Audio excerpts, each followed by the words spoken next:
응급실 의사가 검사 결과를 보고 멈췄습니다. 생후 3개월. 갓 태어난 아기의 혈중 알코올 농도가 0.179%. 어른 기준으로도 법적 음주운전 허용치의 2배입니다. 의사는 믿을 수 없었습니다. 어떻게 이 작은 몸에 이 숫자가 나올 수 있는 건지. 그리고 경찰이 아기를 병원에 데려온 사람을 불렀습니다. 그것은 바로 아기의 엄마였습니다. 2026년 2월, 미국 조지아주. 한 아기가 갑자기 의식을 잃었습니다. 생후 3개월. 말도 못하고 걷지도 못하고 스스로 아무것도 할 수 없는 나이. 아기의 어머니 오마이릴린 콜로는 아기를 응급실에 데려갔습니다. 의료진이 달려들었습니다. 아기의 상태를 확인하고 혈액 검사를 했습니다. 결과가 나왔을 때 방 안이 조용해졌습니다. 혈중 알코올 농도 0.179%. 어른도 이 수치면 걷기조차 어렵습니다. 이 수치가 나온 것은 생후 3개월짜리 아기였습니다. 의료진은 즉시 경찰에 신고했습니다. 경찰이 오마이릴린을 조사했습니다. 그녀는 37살이었습니다. 아기에게 술을 준 적이 없다고 했습니다. 무슨 일이 일어났는지 모르겠다고 했습니다. 경찰은 집을 수색했습니다. 그리고 젖병을 발견했습니다. 젖병 안에는 분유 대신 알코올이 들어 있었습니다. 수사관들은 상황을 재구성했습니다. 아기는 스스로 알코올을 먹을 수 없습니다. 누군가가 젖병에 알코올을 채워 아기에게 먹인 것이었습니다.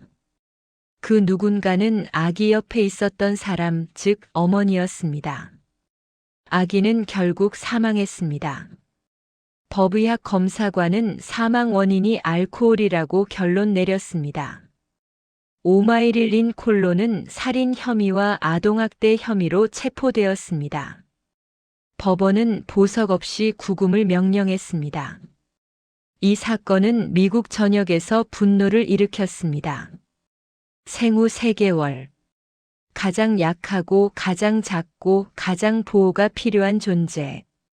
그 아이를 지켜야 할 사람이 바로 그 아이를 죽인 것입니다. 아동 심리학자들은 이런 사건을 분석할 때 이렇게 말합니다. 일부 부모들은 신생아의 울음소리를 감당하지 못해 극단적인 선택을 합니다.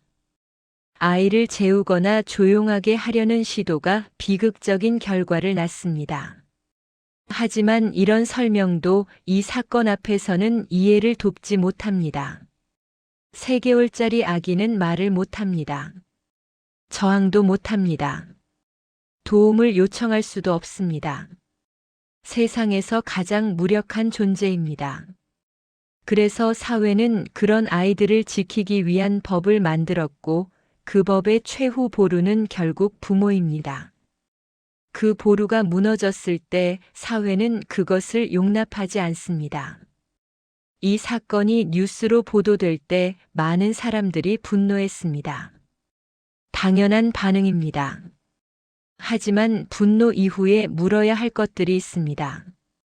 이 사건이 일어나기 전에 징후는 없었을까요? 주변 사람들은 몰랐을까요? 사회복지 시스템은 이야기에게 닿아 있었을까요? 미국의 아동보호 시스템은 매년 수백만 건의 아동 학대 신고를 받습니다. 그중 실제로 조사가 이루어지고 보호가 이루어지는 경우는 얼마나 될까요?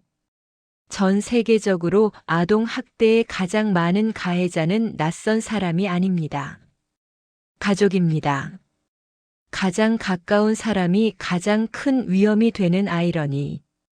그렇기 때문에 외부에서 발견하기가 훨씬 더 어렵습니다. 이 3개월짜리 아기는 이름이 있었습니다. 얼굴이 있었습니다. 처음으로 웃음을 배우는 중이었고 처음으로 소리에 반응하는 중이었을 겁니다. 그 아이는 세상이 따뜻할 수도 있다는 것을 배울 기회를 얻지 못했습니다. 법정에서 재판이 시작됩니다. 피고인 오마이릴 콜로는 혐의를 부인하고 있습니다. 재판은 길어질 것입니다. 하지만 재판이 어떤 결론을 내리든 한 가지는 변하지 않습니다. 그 아이는 돌아오지 않습니다. 이 이야기를 듣는 여러분 주변에도 어린 아이들이 있을 겁니다. 조카일 수도 있고 이웃집 아이일 수도 있습니다. 아이들은 말을 못합니다. 대신 우리가 봐야 합니다. 아이들을 지키는 것은 법이 아닙니다. 결국 사람입니다.